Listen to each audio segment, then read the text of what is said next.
there was a huge amount of social stigma around celebrating Christmas. It was viewed as even potentially, sinful.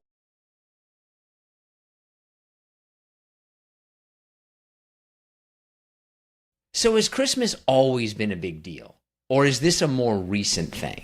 So it's not always been a big deal, in part because we don't actually know when Jesus was born. We don't actually know his birthday. So if you read the New Testament, only 2 of the Gospels mention the nativity story, and neither of those stories give us a precise date.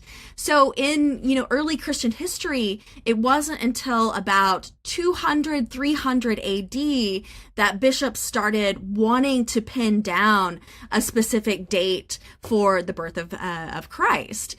So with that, right, there was a big gap in early Christian history where we, in fact, did not celebrate Christmas at all because we didn't know when Christmas was. So when it was first celebrated, was it celebrated at kind of a different time of the year? Or when did it become December 25th? There was a lot of negotiation around what specific date to actually celebrate it. So a lot of the Eastern churches, for example, those in Greece and now Russia, they celebrated Christmas on the kind of traditional day for Epiphany, which is January 6th. Now, why did we land, why did the Western church land on December 25th? That's an interesting story because essentially we were competing with other religions and other practices at the time. So the big one of the period was the Roman Saturnalia, which was this kind of large, multi-day, sometimes week-long celebration of essentially just the winter solstice and the kind of turning to a new season. So, the early church leaders, Christian church leaders thought, okay, well, this is a big party and we want to convert more Romans. We want to convert more people into the Christian religion. So they co-opted a lot of the elements of the Saturnalia, which did take place essentially kind of the week before what we now term Christmas, right? And they decided, okay, we're going to have Christmas kind of tacked on to Saturnalia. And so through kind of a process of morphing, we landed on the 25th as a very convenient date because back in the kind of old calendar system, that was the precise winter solstice date, but it was also coinciding with these Roman parties, which honestly, at the time period were a lot more fun than traditional Christmas celebrations. So why not kind of use that energy around the Saturnalia to the early church's benefit? When would you say that Christmas became the Christmas that we kind of know today? It's a hard one to pin down because it's gone through so many different iterations. So just to give you one example, in the medieval and Renaissance periods, right? So the 15 and 1600s, they did have Christmas and it was a more muted celebration. It wasn't this kind of month-long extravaganza that we now have. And so they had this celebration, but it was part of kind of the new year. It was part of the fact that, there wasn't much going on at the time, right? But they didn't have a lot of the traditions that we now have. So really, we have, the Christmas tree and the Christmas ornaments and the feasting. We should really point to the Victorians as establishing those traditions. And part of that is really that the Victorians had this new emphasis on the family, right? You had Queen Victoria and Prince Albert, who had far too many children. And so there's this kind of new celebration of the nuclear family. And that's then where we get this emphasis on not going to socialize as much during Christmas, right? But instead to stay home, to gather around the hearth. And that's where we get this kind of insular tradition that now I think has been picked up. And that's really our version of Christmas to this day. Has there ever been a point where it really kind of almost died out?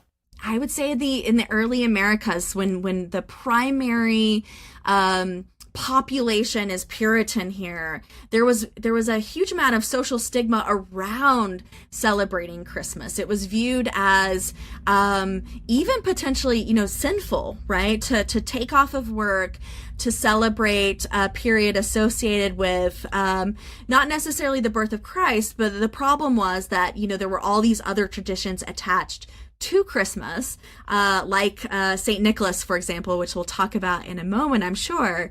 But there was a kind of movement to restrict or even to do away with Christmas during America's early years. And it's really only because we're a nation that has immigrants from, Germany and Ireland and other places like that they brought their Christmas traditions over. And then we, throughout the 1800s had Christmas kind of revived, right? But yeah, there was a good at least 100 years where Christmas was a very, very quiet, perhaps not even acknowledged affair in our particular nation. That seems so unimaginable even today. Yeah. When does kind of commercialization take over? Oh, it's really the Victorian period again, where you first have so the Christmas tree, interestingly enough, used to fit on a table. It used to not be a giant tree, and the reason we've moved to the giant tree is because we have been putting more presents under it. Right. So it used to be that you would fit tiny homemade gifts upon this Christmas tree that sat on a table in your living room. Right. So Christmas and gift giving in the 1800s was very much I knitted you this, pair of socks, and that's really all you got. But during, the 1800s, where you suddenly have mass produced items, so you have factories now, you can make clothing items, but also things like wrapping paper and Christmas cards and these kind of cheaper toys, right? Suddenly, these businesses realize there's money to be made from making Christmas this kind of giant commercial affair. And that continues in America. And once it gets started, it does not stop. So one of my favorite stories is the fact that the reason we have Black Friday, the reason we have this kind of extended holiday, is that FDR wanted to have more time for Christmas shopping. He wanted to help businesses, and this was, partly to get us out of the Depression and partly just to kind of acknowledge that workers were overworked during the Christmas season. But it's certainly true that he moved Thanksgiving up a week. So it's the fourth Thursday of November, not the very last. So sometimes Thanksgiving comes early, sometimes late, but that was because FDR wanted to give us more time for Christmas shopping. And, again, the forces of commercialization just have snowballed since. Do you think that we have fundamentally lost what Christmas was supposed to be about? Even if you take kind of aside the religious angle, right? Like even if we kind of skip the religious part of it. I don't think so. I'm an optimist at heart. And I think that ultimately, yes, we spend far too much money. We worry far too much about, do I have the right decorations or do I have the matching pajamas? And we attach way too much to Christmas. But at the end of the day, we still gather, right? We still celebrate something communal about Christmas. You want to get into some specific kind of rituals? Sure, absolutely. Santa Claus. Saint Nick is such an interesting figure. In some ways, he makes absolutely no sense. And I love that about him. I love the kind of the playful conglomeration that Saint Nicholas has become for us, because he was a real person. He was this holy saint who lived in what is now Turkey. And he was a great guy. Saint Nick, he gave to the poor. He was particularly conscious of, the plights of children, but also his legend has accrued throughout the centuries where Saint Nick is also associated with merchants and sailors and other groups of people who are kind of associated with business. But my favorite story about Saint Nick is that he was walking by and there was an open window, and he heard a young woman crying because she couldn't afford her dowry, the money she needed to get married. So he, very anonymously just kind of threw some money in at the window. But she happened to be drying her socks over the fireplace at the time, and so the money landed in the stockings. And so that's where we get that kind of tradition of the stockings that you hang and the little gifts, right, that are in those. Throughout the centuries, he becomes kind of morphed with the figure of winter, right? So the Father Christmas and Saint Nicholas were initially two different traditions. The figure of winter is an older man. He wears kind of berries or evergreens. Initially, Saint Nicholas was just wearing a bishop's robe. So, throughout the centuries, these two figures morph into one, but there's still quite a bit of time before we figure out what we really want Santa Claus to be. So if you get to the 1800s, when Christmas cards start to be produced, you have many, many versions of Saint Nicholas. Sometimes he's short in stature, so he's, more like an elf. And in fact, the Night Before Christmas poem describes him as an elf, right? And that's also from the 1800s. He's also, not necessarily rotund. He's not necessarily the kind of jolly figure that we associate with Santa. So it's really strange. And I recommend you do this. Go look at some pictures of Santa Claus, a very trim, very fit Santa Claus from the 1800s. Jacked out. Yes. He's swole. He's been at the gym. So, but eventually, he becomes more standardized, right? Through really the rise of marketing, but also, of course, we get early Christmas films where we have representations of Santa, and that becomes Miracle on 34th Street, right? Then we get the real image. Or not the real image, but the created image of Saint Nicholas. But he's gone through some really fascinating and I would say very idiosyncratic transformations throughout the years. Is that stocking story real? I want it to be real. I doubt it's actually, it's a very convenient story, right? Now, there's a lot of questions like why was your window open on a winter's night? And, why were you hanging socks over a fire? That does not seem safe.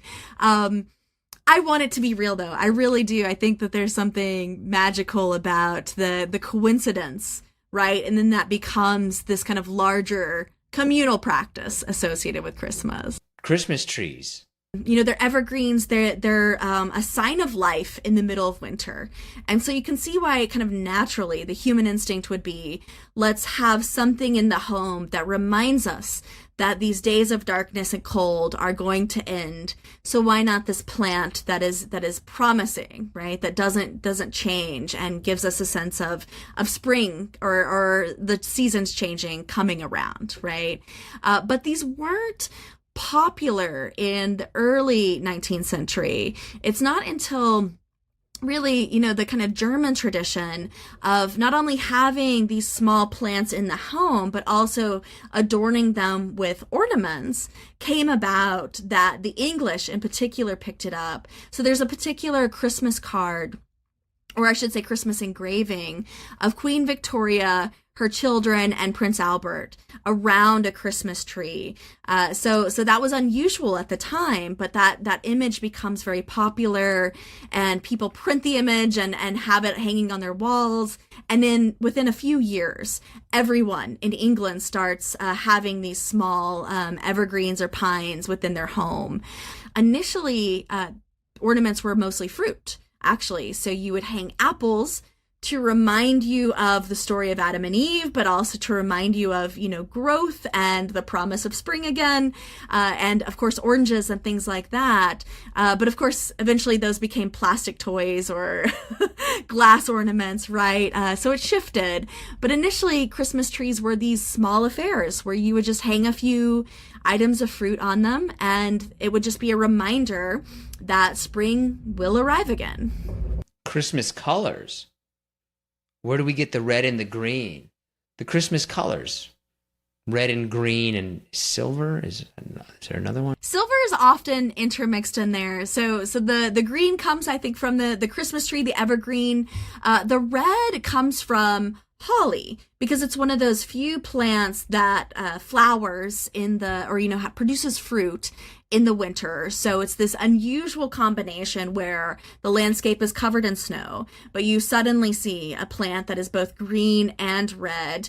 Those are also really rich colors, and they have a lot of associations, for example, with religion. So often, for example, the Virgin Mary would be dressed in either blue or red, but red is a very strong colored. And so green and red kind of make a natural combo for Christmas. And then silver, I think, came in with the snow and that association with winter. And so we get this kind of color combo that is really interesting, because you can't really do anything else now with green and red together. I mean, if you in July wear a green and red sweater, somebody's going to say, oh, Christmas in July, right? So it's become imprinted in our imagination in really interesting ways. Was there any other colors that were in the running and dropped out? I think blue was certainly there. It used to be, especially in the Renaissance, that, Christmas was more carnival-esque, right? It was more kind of like what our Mardi Gras is like today, where again, it's this communal feasting. It's this, gathering where you've got, carols and things like that. So there was less of a dress code, because you could treat it more like a holiday that you didn't have to follow any rules. Fruitcake. This is actually very smart. Fruitcake makes sense because when you didn't have a fridge, right? When you didn't have ways to keep food fresh all year long, you had leftovers. By the time you got to December 25th, you certainly had fruit that you had preserved, but it's not fresh fruit, right? And so what you would do is you would take the kind of leftover fruits that you had, and you would pack those into bread, because you're also running low on fresh grain and things like that. And so that's why fruitcake is very dense, but it's also not very sweet, because sugar used to be a very expensive commodity that you would use only for, like very, very elite occasions. So with that, fruitcake was a more accessible and more kind of democratic dessert that still had some of the sweetness from the preserved fruit that's packed in there, but not enough to make it more like the desserts that we're used to, right? So fruitcake became this kind of, everyone had fruitcake, right, at the time period, and that's starting in the medieval period on upward. So to this day, yes, I have, unfortunately, exposure to fruitcake every Christmas, and I do take an obligatory bite, because I feel like I have to honor, all the folks who worked so hard to bring us this food. We have to be grateful for the food, right? But it's not my favorite. Staying kind of with the food theme, gingerbread. Gingerbread is I'm a little bit more on board with gingerbread. Yeah, it's better. So yeah. Gingerbread is a common cookie or bread base, if you watch, Great British Bake Off, that has been around since medieval period and before. We've had ginger for a very long time. And again, it's a substitute for the fact that we have not had sugar and other spices in kind of ready quantities as much. But I love this story, and we can't prove it. It might be anecdotal. It might be completely made up. But Queen Elizabeth celebrated, she kind of threw a big bash around both Christmas and New Year's, right? She had a big celebration. And one year, to be kind of cheeky, she made her cooks produce gingerbread in the shape of her favorite courtiers. So this would have been Sir Walter Raleigh and, Essex and people like that. And so she gave out, as a kind of mocking joke, these forms of gingerbread cakes in, her favorite, basically the men who flirted with her the most got to become gingerbread men. And so, of course, that became something that people started talking about and replicating. And so we have to thank, Queen Elizabeth I and royalty for the fact that we now have gingerbread men and even gingerbread houses, right? It became this tradition that, you could replicate quite easily, even if you weren't of the, royal or courtier class at the time. Was that scandalous? I feel like that would have been scandalous at the time. Like, she's just making cookies out of all the guys that are coming after her? Yeah. I mean, well, she's Queen Elizabeth. She can do whatever she wants. She is the queen, right? She can do what she wants. Okay. She's the queen. But it is a little, I would say it would be scandalous because she's leading a Protestant/Puritan nation. So any kind of hints at idolatry or at things that are flirtatious, right, certainly it toes the line, right? But it's a holiday, so she can be a little bit more, I guess, again, scandalous or flirtatious during Christmas than perhaps she could certainly during like the Lenten season or during Easter. Well, Rudolph is from the song, right? Rudolph is from a massive marketing campaign. We're talking 1920s, 30s. So initially, this guy who works for one of the major department stores writes a pamphlet. And this is something they give out for free to children around Christmas, especially as they're waiting in line for the toys and for, the department stores to open up. And in that story, you get the introduction of Rudolph as the initial reindeer added to the set, right? So he's the 9th. We get the other 8 really from the poem "'Twas the Night Before Christmas," right? Moore's famous poem named those 8 reindeer. But this guy who, roughly 70 years later comes up with this story becomes this huge it basically becomes this huge thing for children as they're waiting for toys, as they're waiting to participate in the Christmas festivities. They suddenly, become attached to this 9th reindeer with the glowing nose. And then somebody in response to the pamphlet, again, for the department store in particular, writes the song Rudolph the Red-Nosed Reindeer. And that, again, spirals to where we now have the movie, and we have multiple kind of adaptations and all of that. But it comes from, how do we keep children entertained while they're waiting in line for hours for these department stores to open so that their parents can spend all their money, right? Man, it's always the money. It's always the money. Coal. Coal comes from Krampus. So Krampus is the evil version of Santa. And this is a very Germanic tradition that the English in particular have not adopted as much, though certainly you can go see horror films with Krampus and things like that, right? But Krampus is this figure who accompanies Saint Nick on his nightly ride, and he's the devious punisher of Saint Nick. He serves that purpose of, kind of keeping track of children who have not behaved well, right? Eventually that becomes all of Santa's job, right? To track who's naughty or nice. But initially those roles were segregated. So Krampus is the one who initially, it wasn't even coal. He would leave children, and this is terrible, with branches to remind them that they're going to get spankings, right? For as punishment for being naughty. Thank God we changed that to coal as something that is, as it's not exciting for children. It's something that marks their bodies, right? So if you handle coal, it marks your hands, and to remind them, that you have to behave better next year. And so thankfully we've done away with, corporal punishment as a threat here. But it is a kind of interesting element of Christmas that we also have this disciplinarian kind of reminder, right? That you have to behave because, Santa sees everything. It used to be, and this is much more horrifying, that Krampus saw everything. And we still have Krampus in different ways. So not only horror films, but there are races run by, hundreds of people dressing up as Krampus each year. And it's something we've kept in, we've modified it, but we still have Krampus a bit.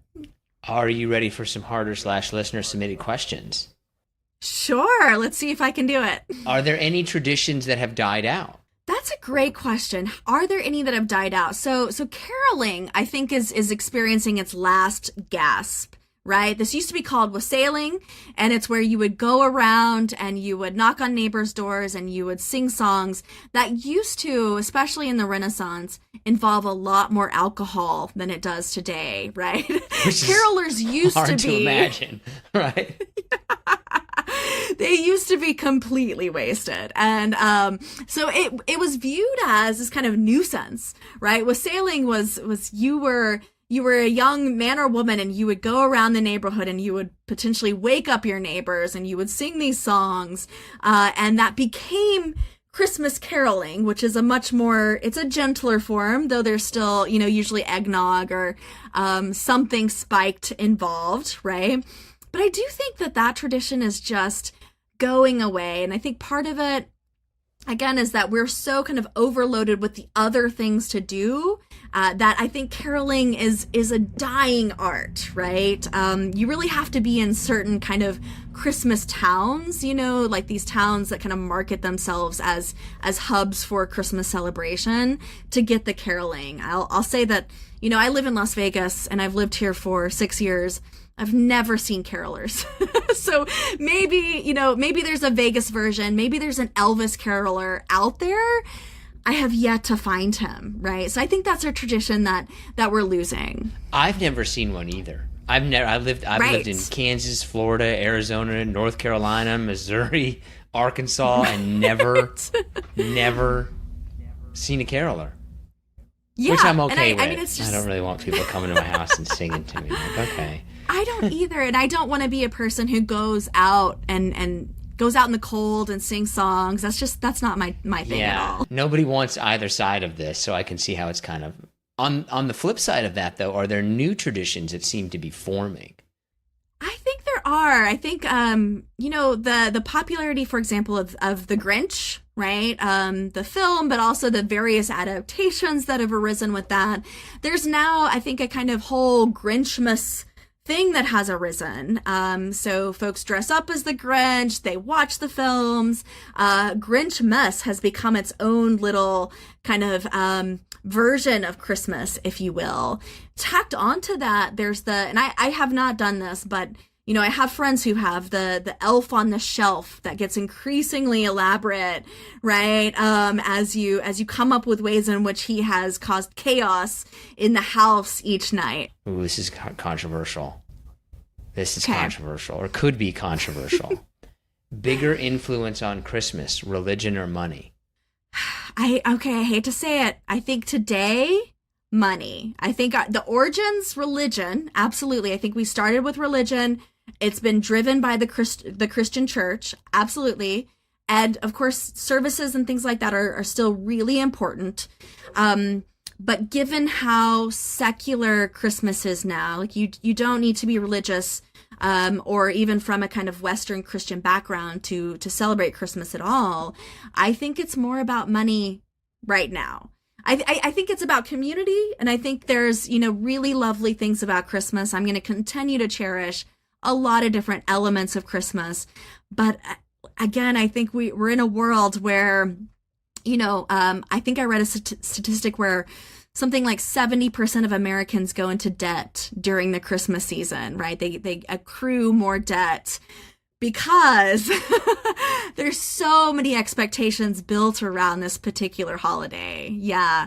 So now it's money. I hate to say it, but it's money. Yeah, I think that's like controversial, but not at the same time. Like, yeah, everybody would agree with I agree. You. That's really all the questions I got. Is there anything that you think that we missed or anything like that?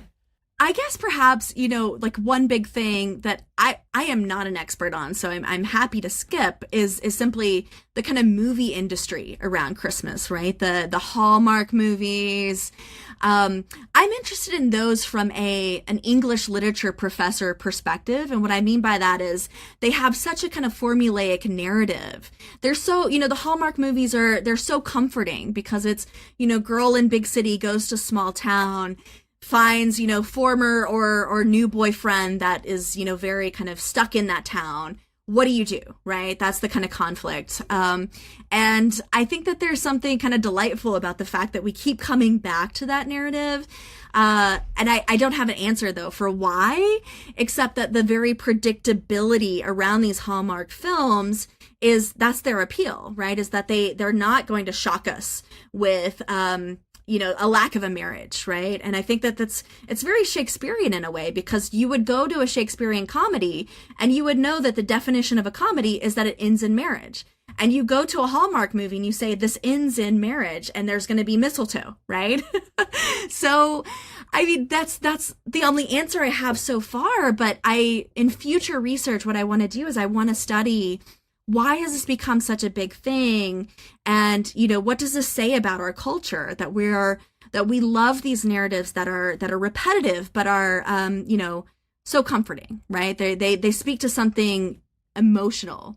And, unfortunately, that means I'm going to have to watch a few of these Hallmark movies. That's what I was like, who's watching these things? Oh, I know folks who are obsessed.